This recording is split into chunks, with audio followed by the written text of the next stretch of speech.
Le passage d'un train de fret aux États-Unis, en général, ils sont incroyablement longs. Le fret ferroviaire menacé d'une grève nationale inédite, Sébastien. Ah oui, c'est un conflit social dans l'impasse et qui a pris depuis hier des allures de crise politique outre-Atlantique au point que le président américain lui-même est intervenu pour mettre fin au blocage. Petit résumé de la situation, cela fait des mois que les partenaires sociaux négocient un accord de branche dans ce secteur du fret ferroviaire. Salaire, jours de congé, arrêt maladie. En septembre dernier, un accord de principe a été conclu, mais certains des 12 syndicats concernés refusent de le signer. Or, si le document n'est pas signé par tous les représentants d'ici la semaine prochaine, eh bien les 12 syndicats ensemble menacent de bloquer tout le fret ferroviaire au niveau national, 7000 trains potentiellement à l'arrêt. Une grève dure qui aurait des conséquences très lourdes pour l'économie américaine. On parle de 2 milliards de dollars de pertes par jour. Face à ce blocage des négociations, on l'entend là sur les télés américaines, Joe Biden vient donc de publier hier un communiqué appelant le Congrès, les parlementaires à valider l'accord de branche à la place des partenaires sociaux. En clair, la Maison-Blanche contourne le dialogue social, le processus de ratification en cours, au nom du tort causé, je cite, à des millions de personnes de la classe moyenne.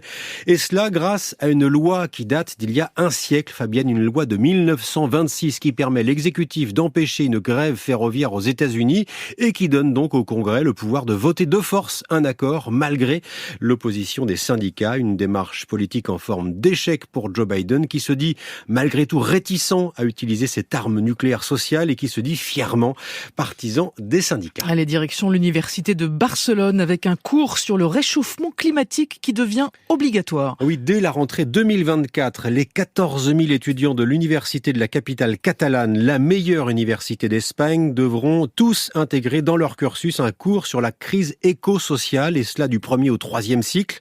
25 heures d'études par an sur les aspects sociaux et écologiques de la crise climatique. Un module de formation sur le même thème sera par ailleurs réservé aux 6 000 enseignants-chercheurs.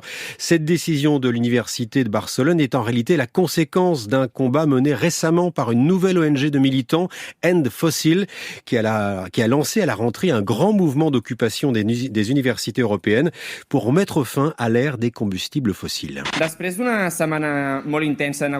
On entend ici les étudiants espagnols à la tête du mouvement ils ont occupé donc l'université de Barcelone pendant une semaine complète cet automne et la direction a fini par répondre à une partie de leurs revendications. Les activistes exigeaient aussi l'arrêt des partenariats signés par l'université avec plusieurs entreprises polluantes, notamment avec Repsol, cette entreprise espagnole spécialisée dans la production de pétrole et qui finance une chaire consacrée à la transition écologique. Et sur ce point, la direction de l'université a répondu par une fin de non-recevoir.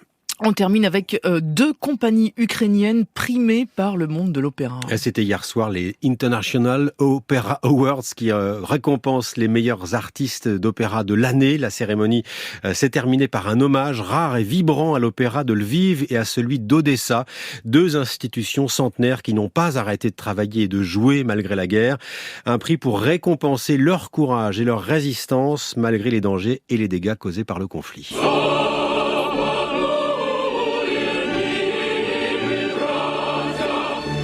On entend là ce moment qui restera dans l'histoire. C'était le 12 mars 2022. L'armée russe vient d'envahir l'Ukraine il y a moins de 3 semaines et les membres de l'orchestre d'Odessa qu'on entend ici sortent devant leur opéra pour entonner l'hymne national et plusieurs airs de Verdi.